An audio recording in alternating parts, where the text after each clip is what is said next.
రామారావు గారు, ఇప్పుడు పార్టీని నిర్వహించడంలోనూ ప్రభుత్వాన్ని నిర్వహించడంలోనూ మీరు ఏకపక్ష నిర్ణయాలు తీసుకున్నారు. కార్యకర్తల్ని మీరు విస్మరించారు. కనుకనే మేము బయటికి వెళ్ళిపోయి పార్టీని రక్షించడం కోసమే మేము మా నాయకుడిని చంద్రబాబు నాయుడుగా ఎన్నుకున్నాము అని వాళ్ళు అంటున్నారు కదా, మీ జవాబు?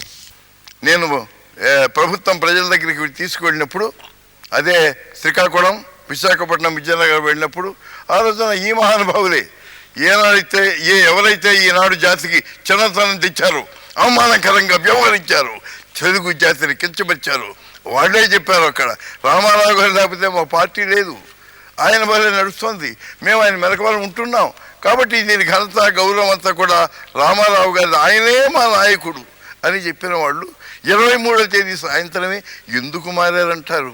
మనిషి పుట్టాడు, దేవుడు స్వార్థం కూడా ఇచ్చాడు, లేకపోతే మనిషి దేవుడు లాంటి వాడు అయ్యేవాడు.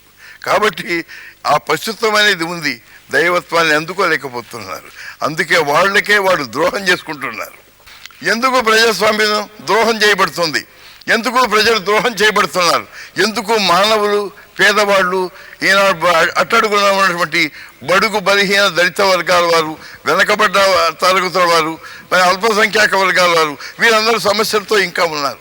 వారి సమస్య తీరలేదు. తీరుస్తామని ఓట్లు వేసుకుంటున్నారు, కానీ ఓట్లు తీసుకుని గెలిచిన తర్వాత ఎవరైతే ఓట్లు వేస్తారో వాళ్ళని విస్మరిస్తున్నారు, మరిచిపోతున్నారు. అందుకే ప్రజాస్వామ్యం, రాజ్యాంగమే మోసం చేయబడింది. కాబట్టి ఈనాడు జాతీయ పరంగా నా ఉద్దేశం, రాజ్యాంగం మార్చబడాలి. ఎవరైతే ఓట్లు ఇస్తున్నారో, ఏ నమ్మకాలతో అయితే అభ్యర్థుల్ని గెలిపిస్తున్నారు, వాళ్ళు అధికారంలోకి వచ్చినప్పుడు పూర్తిగా ప్రజలను విస్మరించకూడదు. ఏమైనా వారికి గనక ద్రోహం జరిగింది అని ప్రజలు అనుకుంటే వెంటనే వాళ్ళని they got the power to recall, తిరిగి వాడిని పిలవాలి. నువ్వు అనర్హుడివి, నువ్వు మాకు ఇచ్చిన మాట నువ్వు నెరవేర్చలేదు, కాబట్టి నువ్వు దిగిపో అని అడిగేటటువంటి ఆ యొక్క హక్కు ప్రజలకు ఉండాలి. అది నా ప్రథమ విధానం అని కూడా మీ అందరికీ నేను తెలియజేస్తున్నాను. That is my first policy.